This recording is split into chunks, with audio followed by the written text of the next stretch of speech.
Lenia Batres Guadarrama, la conocida como la ministra del Pueblo, lanza un mensaje a través de redes sociales en relación a las elecciones de este domingo. Ella en funciones sale a buscar el voto, le favorece el voto, termina segunda en la tabla general después de Hugo Aguilar. Ayer muchos esperábamos que reconociera a Hugo Aguilar por la votación y que, pues no sé, hablara de trabajar con el nuevo presidente de la Suprema Corte de Justicia de la Nación. No reconoce, al menos en este video, la victoria de Hugo Aguilar, pero eso sí, dice que continuará siendo la ministra del Pueblo. Estas son las palabras de Lenia Batres Guadarrama, que agradece al presidente Andrés Manuel López Obrador y que creo que manda mensajes para que los busquemos nosotros entender. Presta atención. Esto es lo que dice Lenia Batres Guadarrama. Desde que el presidente Andrés Manuel López Obrador me incluyó en una terna para formar parte de la Suprema Corte de Justicia de la Nación en 2023, me pronuncié a favor de la democratización del Poder Judicial de la Federación, de la eliminación de los ofensivos privilegios de los ministros y ministras y de la necesidad de tomar decisiones con sentido de justicia social. Por eso para mí la democratización, como dijimos en su momento, significaba tanto elegir a las personas juzgadoras a través del voto popular, como cambiar su actuar en favor de los derechos de todas y de todos. De hecho, nuestra Constitución asume como concepto de democracia el constante mejoramiento económico, social y cultural del pueblo. Desde junio del año pasado, apenas inició el debate sobre la reforma judicial en el Congreso de la Unión. Elaboré un diagnóstico del Poder Judicial que presenté en casi un centenar de eventos a los que fui invitada en universidades, barrios, ejidos y comunidades de las 32 entidades federativas de nuestro país. A partir del 30 de marzo, cuando inició la campaña, tuve oportunidad de acudir por segunda ocasión a cada estado y exponer en un centenar de eventos más ese diagnóstico, así como 3 propuestas de campaña. En total, en más de 200 eventos, he podido conversar con cerca de 100,000 personas de las 32 entidades federativas sobre las razones por las que he afirmado que el viejo Poder Judicial ha sido elitista, lento, abusivo, clasista, racista, sexista, nepotista y corrupto. En campaña, además, me comprometí a impulsar la justicia social a través de la construcción de criterios que hagan justiciables los derechos sociales, con responsabilidad y sin invadir las facultades del Poder Legislativo y del Poder Ejecutivo, pero asumiendo que se trata de derechos humanos, de derechos constitucionales, que no pueden seguir siendo letra muerta en los juzgados mexicanos. Dije que desde mi punto de vista, el nuevo Poder Judicial debe además garantizar el acceso a la justicia a quienes no lo tienen ni lo han tenido en nuestro país, a través de distintos medios como el fortalecimiento y protección de las defensorías públicas, las procuradurías de derechos y las comisiones de derechos humanos.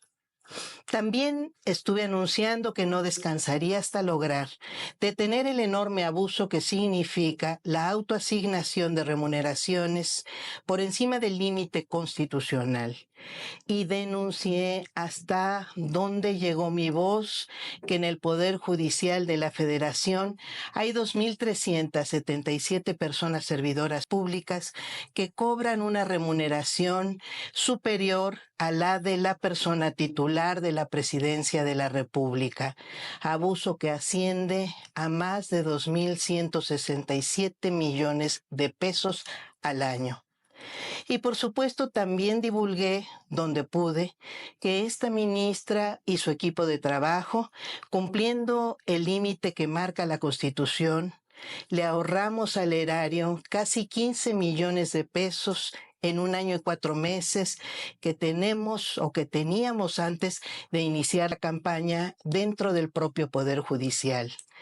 En lo personal, devolví y dejé de cobrar 3.900.000 pesos en ese lapso.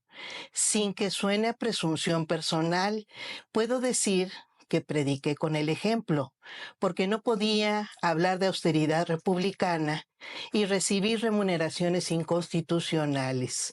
Como dice el dicho, el buen juez por su casa empieza. Asimismo, una vez aprobada la reforma constitucional judicial, intervine con decisión y firmeza para impedir que la echaran para atrás en el Pleno de la Corte. Denuncié el ilegal paro de labores que detuvo cerca de 500.000 de amparos durante más de 2 meses y medio y el acoso judicial que significó la admisión y otorgamiento de más de 500 suspensiones inconstitucionales contra la reforma. También combatí la pretensión de invalidar la propia reforma en la Corte a través de consultas a trámite y acciones de inconstitucionalidad. En el lapso que llevo en la Corte me he pronunciado con base no solo en la justicia, sino también en la justicia social. Así consta en las 540 sentencias presentadas y votadas al Pleno y la segunda sala de la Corte, en las que destacan la defensa de los derechos de las personas más vulnerables y desprotegidas de nuestro país. Amigas, amigos, esta campaña hizo evidente que a la gente le interesa la justicia. A las mujeres, hombres, personas jóvenes, adultas mayores, trabajadoras, campesinos, empleados, académicos, estudiantes, artistas, empresarios, pueblos y comunidades originarias y afromexicanas que depositaron su confianza en mi persona, mi eterno agradecimiento y todo mi cariño.